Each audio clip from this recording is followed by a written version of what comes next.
Hello guys, welcome to my new blog video. आज हम सब आए हैं श्रवण क्षेत्र धाम और यहाँ का सारी वीडियो आज दिखाते हैं कैसा है, तो बने रहिए। और इधर देखिए,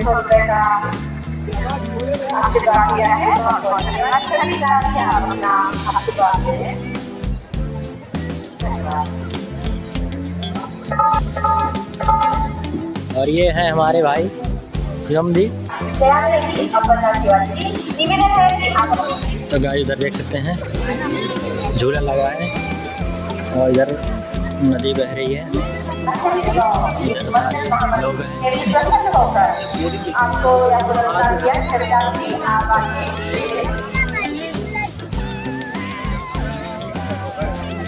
धाम महोत्सव 2026 में यहाँ पर उपस्थित समस्त सम्मानित जनों का पुनः स्वागत और अभिनंदन है। यह आस्था का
रखिया शराबी जान लागे लेली परान।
गाइस इधर रहता है हमारे इधर का शमशान घाट, इस साइड में ये जो रास्ता जा रहा है।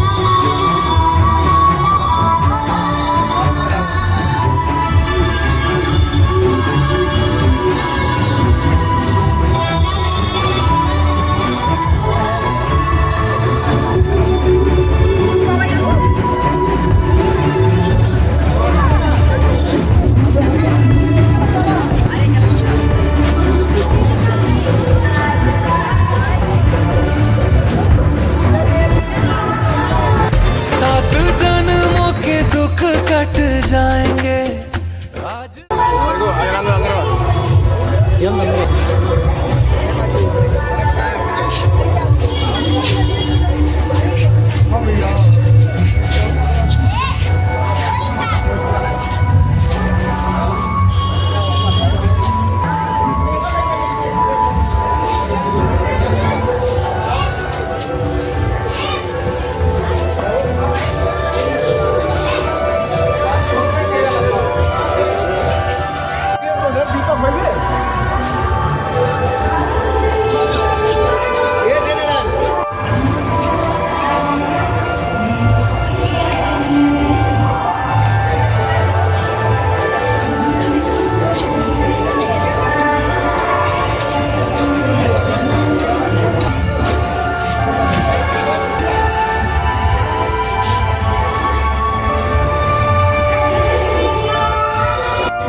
कि सुल्लता मंगेशकर सुर के समंदर डोलते हैं, मूर्ख हैं जो बेटियों को बेटों से समतोलते हैं।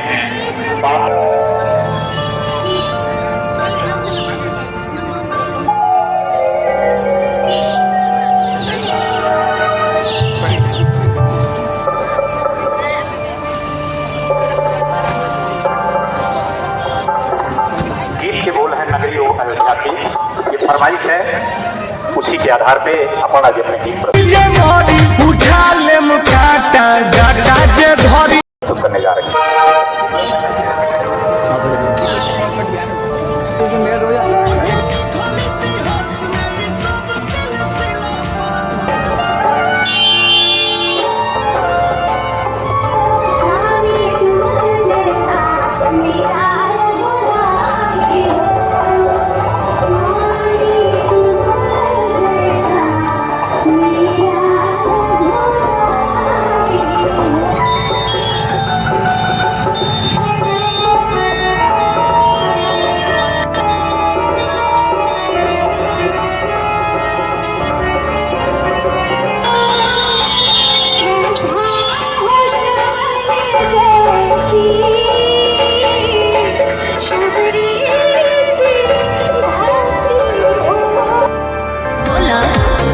चलेला जिला में हमारे शासन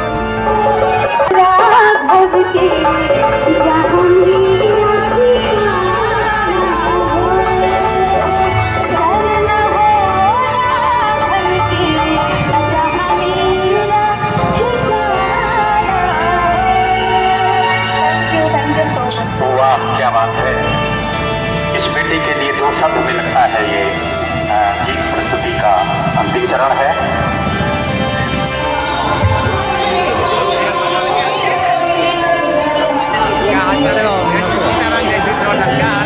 ठीक है बाबा, ये सब बढ़िया अभी लोग स्तंभ हो यहाँ के जी। जितने आप सोशल मीडिया पे डालेंगे उतने जान लीजिए हाईलाइट होगा। जी जी बहुत बहुत धन्यवाद इसके लिए आप लोगों का। जी जी।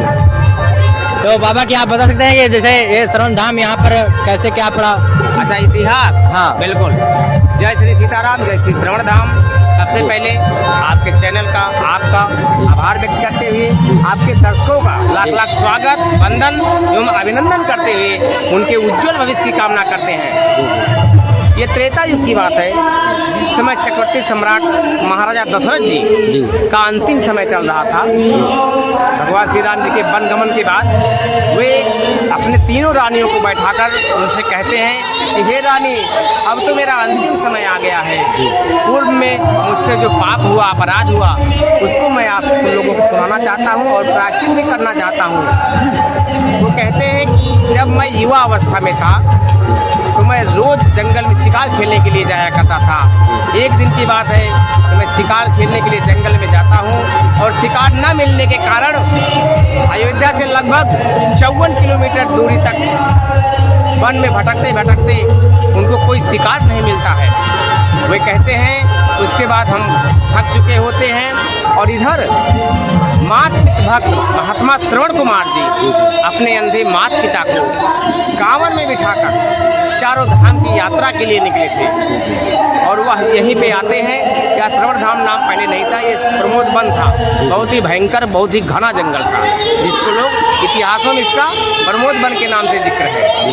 और वहाँ ऊपर जो पीपल का वृक्ष है, वहाँ पे वो अपने माता पिता को कांवर रखकर वहाँ बैठाकर और प्यास बुझाने के उद्देश्य से अपना कमंडल लेकर नदी की तरफ बढ़ पड़ते चलते हैं। यहाँ आते हैं, ये सब पहले था ही नहीं, कच्चा घाट वैसे पतला सा बना रहता था। वहाँ पे आकर अपना कमंडल जैसे ही जल में डुबाते हैं, जल में डुबाते ही डब डब की आवाज़ होती है। डब डब की आवाज़ सुनकर चक्रवर्ती सम्राट महाराजा दशरथ जी को लगता है कोई हिरण जल पी रहा है। उनके पास बहुत ही अमोघ अस्त्र, जिसे लोग शब्द वेदी बाण के नाम से जानते हैं, उसका संधान कर उस शब्द करने वाले के ऊपर छोड़ दिया। वह बाण लगते ही महात्मा श्रवण कुमार हा माता हा पिता कर कराहने लगते हैं। और इतना सुनकर चक्रवर्ती सम्राट महाराजा दशरथ जी धनुष बाण वहाँ रखकर इस घाट पर आते हैं। महात्मा श्रवण जी को अपने गोदी में बिठाकर उनसे उनका वृत्तांत पूछते हैं। श्रवण कुमार जी कहते हैं कि हे राजन, मेरे पास ज़्यादा समय नहीं है, मेरा अंतिम समय आ गया है, मेरे ऊपर सपित्रा आप एहसान कर दीजिए। एक निवेदन है आपसे, यह जल ले जाकर मेरे अंधे माता पिता को पिला दीजिए, उनकी आत्मा तृप्त हो जाए, काफ़ी देर से वो प्यासे हैं। उसके बाद वो अपना प्राण यहीं, पहला वाला जो घाट है यही पुराना घाट है जी जी, ये सब तो अभी नए निर्माण किए गए हैं जी। उसी घाट पे वो अपना प्राण त्याग देते हैं। और राजा दशरथ जी कमंडल लेकर पीपल के वृक्ष की तरफ जाते हैं। वहाँ माता पिता कहते हैं कि बेटा श्रवण कुमार अभी नहीं आया, काफ़ी देर हो गई। तब तक पैरों की आहट सुनाई पड़ती है जी जी। और राजा सम्राट जाके वहाँ पहुँचते हैं, प्रणाम करते हैं। तो कहते हैं आप मेरे पुत्र नहीं हो, श्रवण कुमार नहीं हो, कौन हो? राजा दशरथ जी पूरा वृत्तांत बताते हैं। जी जी। उसके बाद उनकी माता जी का तुरंत स्वर्गवास हो जाता है, क्योंकि माताओं का दिल बड़ा कोमल होता है। जी जी। और पिताजी क्रोध में आ जाते हैं, दुख भी होते हैं और क्रोध भी, दुखी क्रोध दोनों हो जाते हैं और जल मांग कर अपने हाथ में लेते हैं। कहते हैं हे राजा, जिस प्रकार से पुत्र वियोग में हम दोनों तड़प तड़प कर अपना प्राण त्याग रहे हैं, ठीक उसी प्रकार से आपको भी तड़प तड़प कर अपने प्राण त्यागने होंगे। ऐसा कहकर वह हाथ में लिया हुआ जल, जिसे संकल्प कहा जाता है, वह जल राजा के ऊपर छोड़ देते हैं। उसके बाद वो भी अपना प्राण त्याग देते हैं। राजा जी तीनों लोगों का यहाँ अंतिम संस्कार करते हैं और राजा जी को कष्ट भी होता है और खुशी भी होती है कि कम से कम इस श्राप के कारण ही मुझे वरदान मिला, मेरे कोई पुत्र नहीं है, मुझे पुत्र की प्राप्ति होगी। बहुत प्रसन्न होते हैं और इसी कारण से इस त्रेता युग में मर्यादा पुरुषोत्तम भगवान श्री रामचंद्र जी के आने का कारण यह धाम बना। यह पावन भूमि भक्ति और मुक्ति दोनों का केंद्र है जी जी। और ये उनके पिताजी की कर्म भूमि है, भगवान श्री राम जी के। तो हम तो सभी आपके दर्शकों से यह अपील करेंगे या निवेदन करेंगे कि आप लोग हमेशा अपने से बड़ों का, बड़े बुजुर्गों का, माता पिता, गुरुजनों का हमेशा सम्मान करेंगे, आदर करेंगे और प्रयास ये रहे कि वृद्धाश्रम में जाने की स्थिति न बने। जी जी। जय श्री सीताराम। धन्यवाद धन्यवाद धन्यवाद।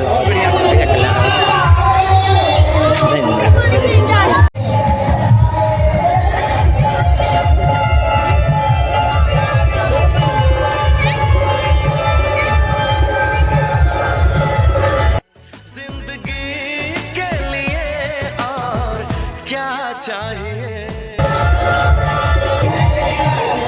यहाँ दीपोत्सव, शाम के टाइम दीपोत्सव होने की तैयारी हो रही है।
बनारस वाला।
का दर्शन करेंगे।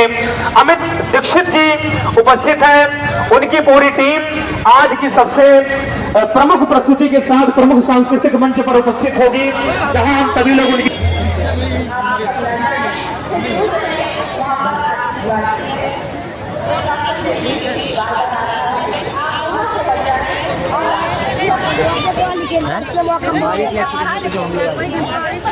पटाखा ले गया, पटाखा ले गया फिर यार नहीं यार तुम्हारा तो पड़े, ताकि तो बार बार तुम्हें पीछे देखना पड़ता है ना तुम